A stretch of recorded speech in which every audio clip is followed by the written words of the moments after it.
Good morning everyone, welcome back to my YouTube channel. So आज का जो हमारा करंट अफेयर रहेगा जिसमें हम पढ़ेंगे अबाउट द इंडियन सबमरीन्स के बारे में, एंड देन हम कुछ पिंक डॉल्फिन्स के बारे में भी पढ़ेंगे। सो वीडियो को एंड तक देखिएगा, वीडियो को एंड मिस मत कीजिएगा। स्टार्ट करते हैं अपना वीडियो, जिसमें हम स्टार्टिंग से करेंगे। पहला प्रीवियस ईयर क्वेश्चंस हम सॉल्व करेंगे। In the structure of the planet Earth, below the mantle, the core is only made up of which of the following? इनमें से जो है कोर कैसे बनी है? एल्युमिनियम, क्रोमियम, आयरन या सिलिकॉन? सो इसका आंसर जो है वो हम वीडियो के एंड में देंगे। अगर आप लोग भी इसका आंसर जो है कमेंट सेक्शन में दे सकते हैं। स्टार्ट करते हैं। Indian submarine to Indonesia. India की जो सबमरीन है वो अब इंडोनेशिया पहुंच चुकी है। तो INS सिंधु केसरी जो है वहाँ पे पहुंच चुकी है। अब जो है इंडोनेशिया में हमारी जो सबमरीन है वो क्यों गई है? बिकॉज़ वहाँ पे जो है हमारी सबमरीन इसीलिए गई है बिकॉज़ वहाँ पे मैंने आपको एक मैप में बताया था। यहाँ पे साउथ चाइना सी के बारे में मैंने आपको मैपिंग में पढ़ाया था। तो साउथ चाइना सी जो है वो इंडिया के लिए काफ़ी ज़्यादा इंपॉर्टेंट रोल प्ले करती है, क्योंकि ये जो है एक ट्रेडिंग रूट भी है। सी रूट है किसके लिए? ट्रेडिंग के लिए। तो ये काफ़ी ज़्यादा इंपॉर्टेंट है। इंडिया जो है अपना 95% जो ट्रेड है, 95% ट्रेड है वो सी के द्वारा करती है। ठीक है, तो इसीलिए जो है साउथ चाइना सी में इंडिया का 55% जो ट्रेडिंग है वो साउथ चाइना सी के द्वारा ही होता है। इसीलिए साउथ चाइना सी जो है इंडिया के लिए काफ़ी ज़्यादा इम्पोर्टेंट है फॉर ट्रेडिंग पर्पस। तो इसीलिए इंडिया की जो सबमरीन है INS सिंधु केसरी वो पहुंच चुकी है हमारे यहाँ पे सिंधु स्ट्रेट से। कहाँ पहुंच चुकी है? हमारे जकार्ता में पहुंच चुकी है। इसी वजह से अब वो यहाँ पे आई क्यों है? यहाँ पे वो इंडोनेशिया के साथ हेल्प करेगी ताकि यहाँ पे पेट्रोलिंग कर सके, क्योंकि ये साउथ चाइना सी मैंने आपको पढ़ाया था कि ये इसको कंट्रोल कौन कर रहा है? चाइना कंट्रोल कर रहा है, इसी वजह से। ठीक है, तो इसीलिए INS सिंधु केसरी जो है वो इंडोनेशिया पहुंच चुकी है। तो ये हमारे लिए काफ़ी ज़्यादा इंपॉर्टेंट है। एंड साउथ चाइना सी में जो है वो काफ़ी ज़्यादा ट्रेडिंग करते हैं, जैसे जूट की, लेदर की। ओके, तो और ये आपको मैंने पढ़ाया था कि ये जो रीजन है, जैसे थाईलैंड है, लॉस है, म्यांमार, ये सब हमारे कौन से रीजन है? एशियन रीजन है। ठीक है, तो अगर आपसे पूछे तो तभी मैंने आपको बताया था कि मैपिंग जो है काफ़ी ज़्यादा इंपॉर्टेंट हो जाता है हमारे लिए। अब इंडोनेशिया देखिए न्यूज़ में है, इंडोनेशिया में हमारा जो INS सिंधु केसरी है सबमरीन वो यहाँ पे पहुँच चुका है। तो हमारे लिए ये काफ़ी ज़्यादा इंपॉर्टेंट हो जाता है। अगर आपसे पूछे कि इंडोनेशिया का मैप क्या है, मैंने आपको मैपिंग में पढ़ा चुका है। यहाँ पे सुमात्रा है, यहाँ पे जावा है, देन यहाँ पे बाली है, यहाँ पे सेलेबस है, बॉर्नी है। तो बॉर्नी में हमारी नुसंतरा कैपिटल है इंडोनेशिया की। तो आपको ये वाला मैपिंग भी याद रखना है, ये काफ़ी इंपॉर्टेंट हो जाता है हमारे मैप के पॉइंट ऑफ व्यू से। और अगर आपसे पूछे वनडे एग्जामिनेशन में कि कौन सा सबमरीन जो है इंडोनेशिया में पहुंचा है, तो वो है INS सिंधु केसरी। ओके, तो ये मिलिट्री कॉरपोरेशन के लिए, साउथ ईस्टर्न नेशन के साथ मिलिट्री कॉरपोरेशन के लिए ही गया है। तो ये हमारे लिए इम्पोर्टेंट हो जाते हैं। तो INS सिंधु केसरी हमारा इंडोनेशिया में पहुंच चुका है, जो कि हेल्प करेगा इंडोनेशिया की, ताकि वो साउथ जो हमारे वहाँ पे चाइना से है वहाँ पे थोड़ा पेट्रोलिंग कर सके, क्योंकि वहाँ पे जो है ट्रेडिंग पर्पस के लिए वो काफ़ी ज़्यादा इंपॉर्टेंट हो जाता है इंडिया के लिए। चलिए, नेक्स्ट हमारा था पिंक डॉल्फिन। देखिए, पिंक डॉल्फिन जो है वो रेस्क्यू की गई है कोलंबियन रीजन पे। अब ये कोलंबियन रीजन कहाँ पे है? ये कोलंबियन रीजन है हमारे साउथ अमेरिका में। साउथ अमेरिका में यहाँ पे कोलंबियन रीजन है। यहाँ पे 2 पिंक डॉल्फिन जो है वो हमें मिल गई है। आपके लिए ये इंपॉर्टेंट नहीं है कि ये जो है रेस्क्यू की गई है, ये न्यूज़ आपके लिए इंपॉर्टेंट नहीं है, बल्कि आपके लिए इसका ये वाला पैराग्राफ सारा इंपॉर्टेंट है। पिंक डॉल्फिन जो है वो अमेजन रिवर डॉल्फिन भी इनको कहा जाता है, और पिंक डॉल्फिन को बोटो डॉल्फिन भी कहा जाता है, और ये फ्रेश वाटर में रहते हैं, ना कि सॉल्टी वाटर में। तो आपको ये भी याद रखना है कि पिंक डॉल्फिन जो है उनको किस किस नाम से बुलाया जाता है। तो उनको अमेजन सॉरी, इनको बोटो डॉल्फिन भी कहा जाता है। ठीक है, अमेजन रिवर डॉल्फिन भी इनको कहा जाता है, एंड इनको बोटो डॉल्फिन भी कहा जाता है। और ये सिर्फ और सिर्फ फ्रेश रिवर में पाई जाती हैं। और ये कहाँ कहाँ पे पाई जाती है? और इनको रिवर बेसिन्स में भी, जैसे Bolivia, Brazil, Colombia, Ecuador, Guyana, Peru and Venezuela में भी ये पिंक डॉल्फिन्स जो है पाई जाती हैं।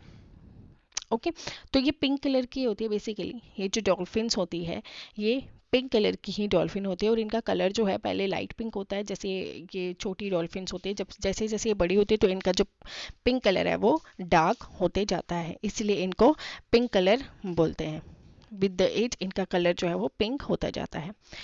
ओके, अब ये जो डॉल्फिन्स हैं ये अपना जो खाना है वो किस तरीके का खाती है, इको लोकेशन जो है, ये एनिमल्स जो हैं ये इको लोकेशन का यूज़ करती हैं, ताकि जैसे आपने देखा होगा ना कि एक शिप है वो सोनार का यूज़ करती है, सोनार यूज़ करती है, सेम इसी तरीके से जो है ये वाली स्पीशी जो है वो इको का यूज़ करती है और एनिमल्स को यानी कि अपनी वेव्स भेजते हैं, तो उस वजह से क्या हो जाता है कि इनको पता चल जाता है कि इनका जो खाना जो ये खाएंगे, जिस पेशे को भी ये खाएंगे वो कहाँ पे है, इसी वजह से इनको पता चलता है। तो ये इको लोकेशन का यूज़ करते हैं और इनको पता चलता है कि वो जो ऑब्जेक्ट है वो इनसे कितना ज़्यादा दूर है। अब बात करते हैं, ज़्यादा इंपॉर्टेंट आपके लिए ये हो जाता है कि इनका IUCN स्टेटस क्या है, तो ये एंडेंजर्ड स्पीशीज़ है, एंडेंजर्ड स्पीशी में आती है। ठीक है, एंडेंजर्ड स्पीशी में आती है pink dolphin, and pink dolphin को बोटो डॉल्फिन भी बोला जाता है, ये काफ़ी ज़्यादा इंपॉर्टेंट हो जाता है।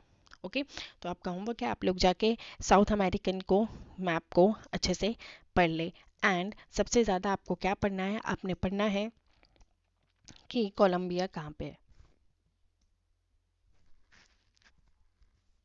ओके, ठीक है, तो अपने कोलंबिया देखना है कहाँ पे है, एंड देन अपने साउथ अमेरिकन मैप को पढ़ना है। एंड हमारी जो मैपिंग की क्लासेस चल रही है उसमें हम साउथ अमेरिका को भी अच्छे से कवर कर लेंगे।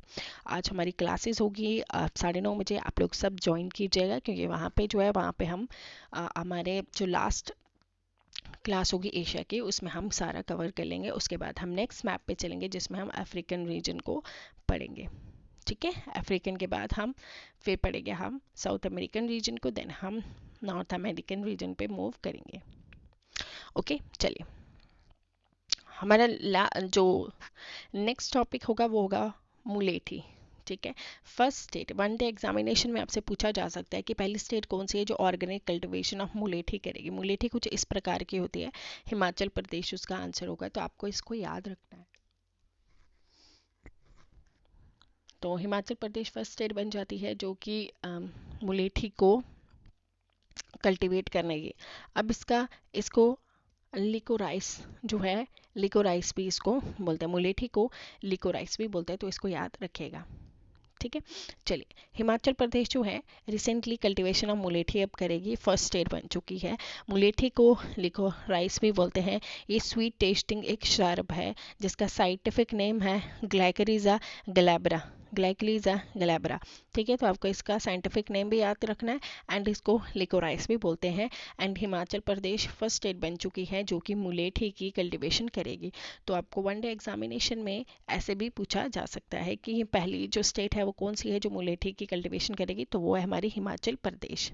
ओके, ये 50 टाइम्स स्वीटर होता है सुक्रोज से, और इसको ट्रेडिशनली जो है मेडिसिन की तरीके से यूज़ किया जाता था, जिसको यष्टि मट्ठू भी बोला जाता है। ओके, ये सबसे ज़्यादा ट्रेडिशनली मेडिसिन यूज़ था, जैसे चेस्ट या लंग डिजीजेस के लिए ये कैंडीज़ को, टोबैको को, अल्कोहल को फ्लेवर देने के लिए भी है।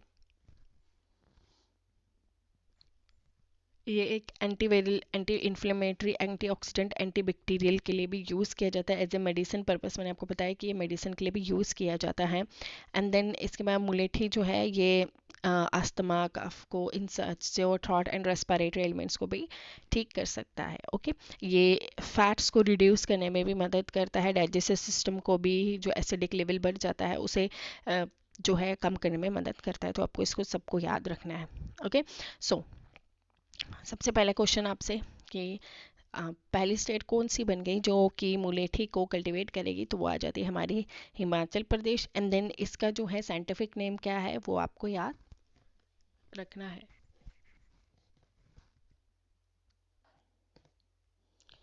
अब जो नेक्स्ट है हमारा टॉपिक, इंडिया ने 42 रैंक किया है 55 कंट्रीज में से on the international intellectual property index. ठीक है, ये आपको याद रखना है। इसको रिलीज कौन करता है, इसको यूएस चैम्बर ऑफ कॉमर्स जो है वो रिलीज करता है, यूएस चैम्बर ऑफ कॉमर्स। ठीक है, इसको हर साल एनुअली, इसको हर साल जो है रिलीज किया जाता है। तो इंडिया का रैंक क्या है इंटेलेक्चुअल प्रॉपर्टी राइट्स में, तो वो है इंटेलेक्चुअल प्रॉपर्टी राइट्स में इनका रैंक 42। और इसको रिलीज़ कौन करता है, रिलीज़ भी आपको याद रखना है, वो भी पूछा जाता है। तो यूएस चैम्बर ऑफ कॉमर्स जो है वो इसे रिलीज़ करता है। अब इसको रिलीज़ क्यों किया जाता है, ये काफ़ी इंपॉर्टेंट है जानना। अब इसको रिलीज़ इसीलिए किया जाता है कि अब पहले आप पूछोगे कि इंटेलेक्चुअल प्रॉपर्टी राइट्स क्या होते हैं। इंटेलेक्चुअल प्रॉपर्टी राइट्स होते हैं जैसे कि ये एक चीज़ को रेफर करता है, जैसे किसी कंट्री में ऐसे लोग भी होते हैं जिनके जो कुछ आर्टिस्टिक वर्क करते हैं या डिज़ाइन करते हैं या इन्वेंटर कुछ भी बनाते हैं, किसी चीज़ को भी बनाते हैं, इमेजेस बनाते हैं, सिंबल्स बनाते हैं, कुछ भी बनाते हैं, तो उनको दर्शाता है इंटेलेक्चुअल प्रॉपर्टी राइट्स।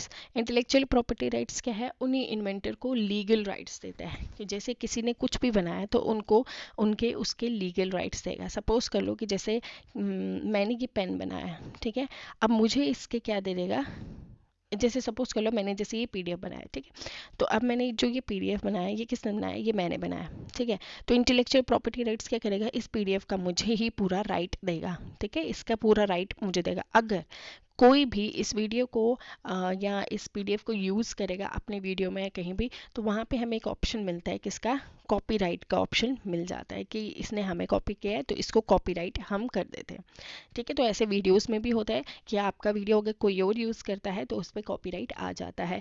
या हम कभी कभी ऐसे भी करते हैं, अपने हम कुछ वीडियो बनाते हैं तो उस पर हम कोई भी सॉन्ग लगा लेते हैं तो वहाँ पे भी कॉपीराइट आ जाता है। तो इसीलिए इंटेलेक्चुअल प्रॉपर्टी राइट्स जो है वो दिए गए हैं। इंटेलेक्चुअल प्रॉपर्टी राइट्स जैसे कोई भी कोई क्रिएशन करता है उनको ऐसे राइट्स दिए गए हैं ताकि वो जो इन्वेंटर है जिसने वो इतनी मेहनत से वो सब बनाया है तो उसको एक तरीके के राइट्स मिल सके, ठीक है। तो इंटेलेक्चुअल प्रॉपर्टी राइट्स में इंडिया का रैंक कितना है, यहाँ पे जो लोग क्रिएटिविटी जितनी लोगों की थी उस तरीके से इंडिया का रैंक जो है वो 42nd रैंक आया है। अगर बात करते हैं बाकी कंट्रीज़ की तो सबसे पहला रैंक किसका आया है, सबसे पहला रैंक आया है यूएस का, यूके का सेकंड है एंड फ्रांस का थर्ड रैंक है। ओके, सो ये था आज का हमारा करंट अफेयर। होपफुली आपको बहुत अच्छा लगा होगा एंड आपको पता चल गया होगा कि इंटेलेक्चुअल प्रॉपर्टी राइट्स होते क्या हैं। मुलेठी के बारे में आज हमने पढ़ा, हमने पिंक डॉल्फिन के बारे में पढ़ा एंड देन हमने लास्ट पढ़ा था इंडोनेशिया के बारे में। तो ये काफ़ी ज़्यादा इंपॉर्टेंट है, ये आपको सबको याद रखने हैं। एंड मैपिंग तो हम कर ही रहे हैं, तो आपको जो जो कंट्रीज़ न्यूज़ में है उनके मैप भी आपको करने हैं। जैसे मैं आपको बताती हूँ कि ये न्यूज़ में है, जैसे मैंने आपको पहले भी बताया था कि जापान न्यूज़ में था तो जापान के बारे में हमने पढ़ा, इंडोनेशिया न्यूज़ में है तो आपको इंडोनेशिया के बारे में भी याद रखना है। अच्छा चलिए इसके बारे में पढ़ते हैं। इसका आंसर जो है वो आंसर सी है, आयरन से है, एल्युमिनियम भी नहीं है, क्रोमियम भी नहीं है, सिलिकॉन भी नहीं है, तो कोर जो है वो आयरन से बना है। सो मिलते हैं नेक्स्ट वीडियो में, तब तक अपना ख्याल रखें। वीडियो को फर्स्ट टाइम जो देख रहे हैं वीडियो को लाइक करें, शेयर करें, कमेंट करके बताएं कैसा लगा। Thank you and bye bye.